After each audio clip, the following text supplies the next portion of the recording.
Setelah kesurupan yang pertama itu nggak dilapor-laporin ke polisi, akhirnya dia kesurupan untuk kedua kalinya. Dan kali ini kesurupannya dia marah-marah guys, asli ini serem banget. Sampai dikenal dengan nama suara dari kuburan. Kita lanjut ceritanya.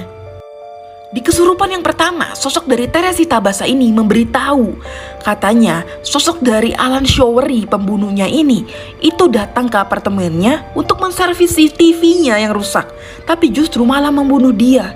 Dia sedih banget, dan akhirnya di kesurupan yang pertama tetap nggak dilaporin sama orang yang langsung ngeliat, yaitu Dokter Jose tadi.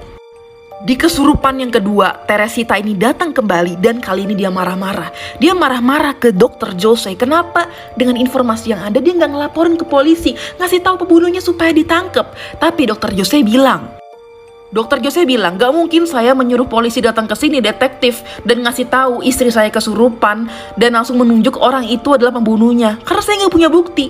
Akhirnya dia memberikan satu bukti. Sebelum si Alan ini pergi, dia sempat merampas barang-barang milik Teresita. Salah satunya adalah perhiasan. Ini adalah kalung pemberian papanya Teresita dari Prancis dan ada sebuah cincin yang ini emang identik banget. Pokoknya orang-orang tuh pada tahu karena Teresita itu sering banget pakai ini. Dan akhirnya ini katanya dikasih ke pacarnya si Alan. Coba kamu cari tahu, kasih tahu polisi seperti itu.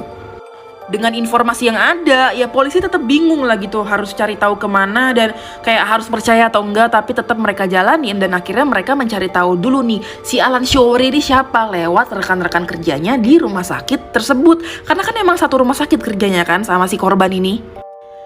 Polisi tiba-tiba dengar informasi dari salah satu karyawan, dia bilang gini, oh Alan Showery, dia itu emang ada rencana waktu itu untuk servis TV-nya si Teresita. Padahal polisi waktu itu kabarnya tuh kayak belum ngasih tahu tentang informasi itu. Tapi polisi langsung kaget dong. Nah, itu kan sama nih sama informasi yang diberikan si sosok arwah yang merasukin tadi. Belum lagi, kalian masih ingat kan di notes tadi tuh belikan tiket bioskop untuk inisial AS? Sama tuh AS Alan Showery. Didatangilah sosok si Alan Showery ini sama detektif. Dan awalnya tuh dia nggak ngaku kalau dia itu ke rumah Teresita, tapi akhirnya dia mengaku setelah polisi bilang, kami dengar loh dari rekan kerja katanya kamu itu mau servis TV. Terus akhirnya dia merubah keterangannya. Dia bilang, oh iya saya mau servis TV, tapi emang saya nggak punya alatnya, makanya saya pulang lagi. Besokannya polisi mau wawancarai pacarnya si Alan ini kan, terpisah gitu. Dan akhirnya dia bilang, kamu sempat dapat ini nggak hadiah dari si Alan, kayak perhiasan atau apa gitu? Oh iya saya dikasih ini nih sama pacar saya, katanya hadiah Natal yang telat. Dan dia ditunjukin kalung sama cincinnya si Teresita.